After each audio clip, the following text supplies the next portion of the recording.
Hi all, இன்றைக்கி ஒரு video.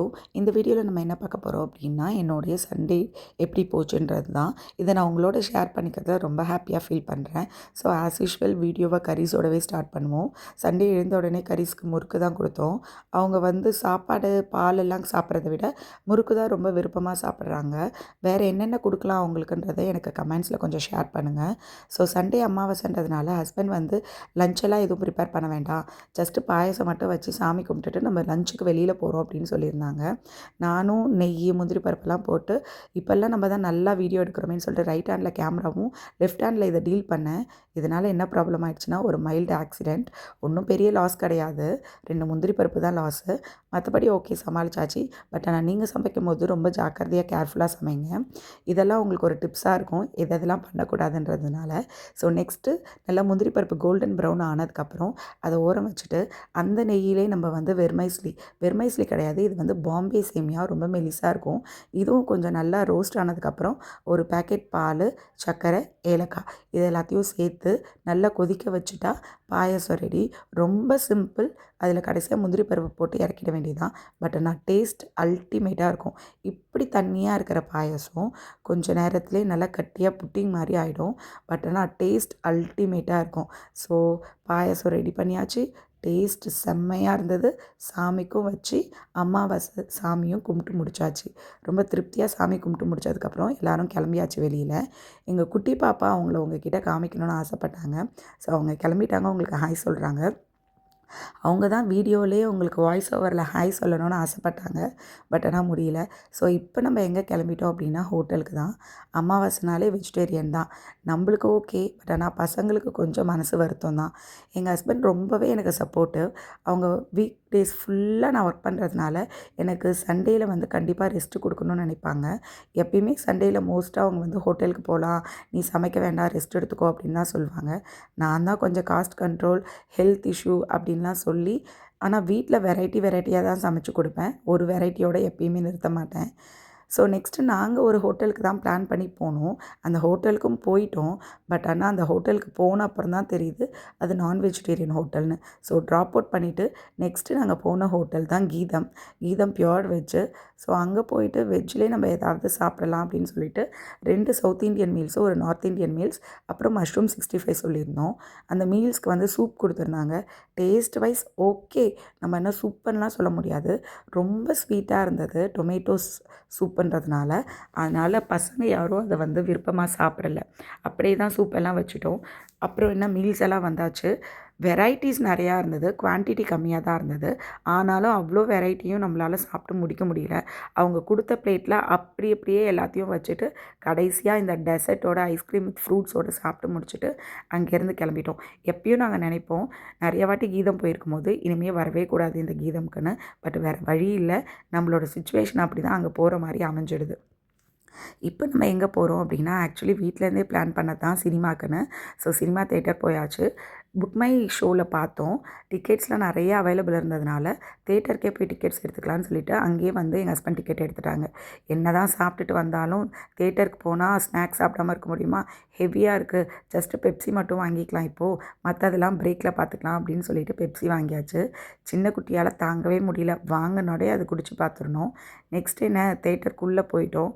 போனால் ஒரே ஹாப்பி மொமெண்ட்ஸ் தான். பார்த்தா நம்ம சிஎம் சார் ஸ்க்ரீனில், அது ஒன்றே போதும் நம்ம தேட்டருக்கு வந்ததுன்னா அந்தளவுக்கு இருந்துச்சு.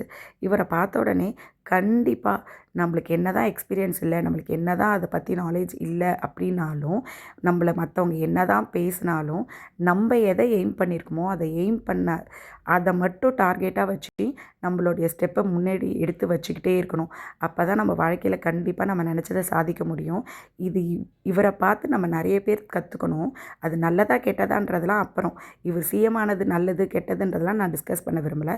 பட் ஆனால் அவரோட விடாமுயற்சி, அதே முயற்சியை நம்மளும் எடுத்தால் கண்டிப்பாக நம்மளால் அச்சீவ் பண்ண முடியாதது எதுவுமே இல்லைன்றதை நான் உங்ககிட்ட இப்போ சொல்லணும்னு ஆசைப்பட்றேன். ஸோ இது ஒரு நல்ல படம். எஸ்பெஷலி இந்த நேம் டைட்டில் கார்டு போடும்போது அந்த மியூசிக்கும் சரி, இந்த சீன்ஸும் சரி சூப்பராக இருந்தது. இதை பார்க்கும்போதே கண்டுபிடிச்சிருப்பீங்க என்ன படம் அப்படின்னு சொல்லிட்டு. இது ஒரு நல்ல படம், ஃபேமிலியோடு கண்டிப்பாக என்ஜாய் பண்ணி பார்க்கலாம். காமெடி ஃபிலிம் தான். என்ன ஃபிலிம் அப்படின்னா, இது பரிமளா அண்ட் கோ. நல்லா என்ஜாய் பண்ணி முடிச்சுட்டு வீட்டுக்கும் கிளம்பிட்டோம். ஸோ நாங்கள் என்ன பிளான் பண்ணியிருந்தோம்னா, வீட்டுக்கு போயிட்டு போயிட்டு கொஞ்சம் ரெஸ்ட் எடுத்துகிட்டு அப்புறமா திரும்ப வேறு எங்கேயாவது வெளியில் போகணுன்னா போய்க்கலாம் அப்படின்றது தான். வீட்டுக்கு போயிட்டு ரெஸ்ட் எடுக்கிறதுக்கு முன்னாடி நம்ம முக்கியமாக ஒருத்தவங்களை கவனிக்க வேணும். கண்டுபிடிச்சிருப்பீங்கன்னு நினைக்கிறேன். எங்கள் கரீஸ் தான். ஏன்னா மத்தியானம் நாங்கள் கிளம்பும்போது அவங்களுக்கு சாப்பாடு கொடுத்துட்டு தான் வந்தோம். இருந்தாலும் 3½ ஹவர்ஸ்க்கு மேலே ஆயிடுச்சு. பாவம் குழந்தை என்ன பண்ணுதோன்னு எங்களுக்கு ஒரே தவிப்பாக இருந்தது. வீட்டுக்கு போனோடனே எங்களை பார்த்த உடனே ஒரே குஷி அவங்களுக்கு. அப்புறம் திரும்ப அவங்களுக்கு கொஞ்சோண்டு ஃபுட்டு கொடுத்துட்டு கொஞ்சம் ரெஸ்ட் எடுத்துகிட்டு அதுக்கப்புறம் வெளியில் கிளம்பலாம் அப்படின்னு சொல்லிட்டு இருந்தோம். ரெஸ்ட்டும் எடுத்து முடிச்சாச்சு. திரும்ப வெளியில் கிளம்பும்போது எங்கள் கரீஸை பார்த்தா பாவமாக இருக்குது. நீங்களே பாருங்களேன், கரீஸ் ரொம்ப குட்டி பூனை. நம்மளுக்கே வாய் இருக்கிறவங்களுக்கே சொல்ல முடியல உடம்பு என்ன பண்ணுதுன்னு சொல்லிட்டு. பட் ஆனால் அவங்கள பார்க்கும்போதே ரொம்ப கஷ்டமாக இருக்குது. வயிறெல்லாம் ரொம்ப குண்டு குண்டுன்னு ஆயிடுச்சு. நவுறக்கூட முடியல. பாவமாக படுத்திருந்தா. சரி ஓகேன்னு நாங்கள் இப்போ வெளியில் வந்துட்டோம். எங்கே வந்திருக்கோன்னா திரும்ப நைட்டு ஹோட்டல் தான். வெயிட் பண்ணுங்கள், யாரும் திட்ட வேண்டாம். சண்டே ஒரு நாள் ஃபுல் டே கிச்சனுக்கு லீவ் விடுறதா இருந்தால் யார் தான் வேண்டான்னு சொல்லுவா. நம்மளுக்கே ஒரு ஆஃபர் தேடி வருது. அந்த ஆஃபரை ஏன் விடணும்னு சொல்லிட்டு நானும் அப்படியே அதை கிராப் பண்ணிக்கிட்டேன். ஸோ இப்போ வந்து பெருசாக ஹெவியாக ஒன்றும் எடுத்துக்கல. ஜஸ்ட்டு இந்த ஆம்பியன்ஸ் எல்லாம் நல்லா என்ஜாய் பண்ணிக்கிட்டு நைட்டுக்கு டின்னர் வந்து ரொம்ப மைல்டாக 2 இட்லி மட்டும்தான். மற்றவங்களாம் சப்பாத்தி, குருமா அந்த மாதிரி சாப்பிட்டாங்க. பட் ஆனால் எனக்கு இட்லி ஓகே. அதுக்கப்புறம் என்ன, நெக்ஸ்ட் வீக்லேருந்து ஓடி ஆகணுமே. காலையில் எழுந்திரிச்சா சமைக்கணும், திரும்ப ரொட்டீன் லைஃப் போகணும். இந்த சண்டே மாதிரி என்றைக்குமே வராது. ஸோ காய்கறியெல்லாம் ரீஃபில் பண்ணணும். அதனால் தேவையான எல்லா காய்கறியும் வாங்கிப்பேன். மோஸ்ட்டாக எனக்கு இந்த காய்கறியெல்லாம் வாங்க தெரியாது. எங்கள் ஹஸ்பண்ட் தான் வாங்கிட்டு வருவாங்க. அவங்க எனக்கு எல்லா விதத்துலேயும் ரொம்ப சப்போர்ட்டிவ், ரொம்ப ஹெல்ப்ஃபுல், ரொம்ப பாசமும் கூட. ஸோ பார்த்து பார்த்து எல்லா காய்கறியும் இது வேணும், அது வேணும், இது சமைக்கணும், நெக்ஸ்ட் வீக் அது சமைக்கணும்னு சொல்லி பார்த்து பார்த்து எனக்காக எல்லாம் எடுத்து கொடுத்தாங்க.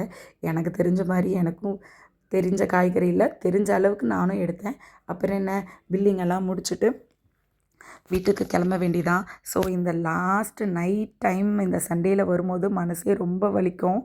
முக்கியமாக ஒன்று வாங்கலையேன்னு எங்கள் ஹஸ்பண்ட் என்னை ஞாபகப்படுத்துனாங்க. வேறு ஒன்றும் இல்லைங்க, தயிர் தான். ஏன்னா அதுதான் கடைசி நேரத்தில் நம்மளுக்கு கை கொடுக்கும். திடீர்னு நம்மளால் எழுந்திரிச்சி சமைக்க முடியல அப்படின்னா தயிர் போட்டு டக்குன்னு சாப்பாடை கிளறி பசங்களுக்கு கொடுத்துடலாம். அதனால் கண்டிப்பாக எல்லா ஹோம் மேக்கரும் வீக்கெண்ட் ஆனால் எதை ரீஃபில் பண்ணுறாங்களோ இல்லையோ இதை மட்டும் பேக்கெட்டாக ரீஃபில் பண்ணியே ஆகணும். கரெக்டு தானுங்களே நான் சொல்கிறது?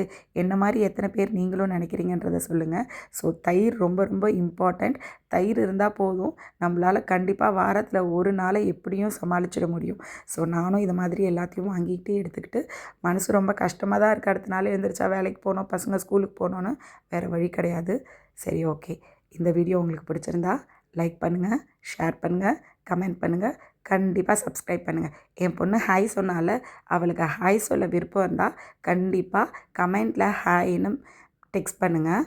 ஏன்னா அவள் ஹாய் சொன்னால் எத்தனை பேர் ஹாய் சொல்கிறாங்கன்னு பார்க்கணுன்னு சொன்னால். ஸோ கண்டிப்பாக ஹாய்ன்னு கமெண்ட் பண்ணுங்கள். ஸோ தேங்க்யூ ஆல், இவ்வளோ நேரம் என்னோடய வீடியோவை டைம் எடுத்து பார்த்ததுக்கு. இன்னொரு வீடியோவில் உங்களை சந்திக்கிறேன். பாய்.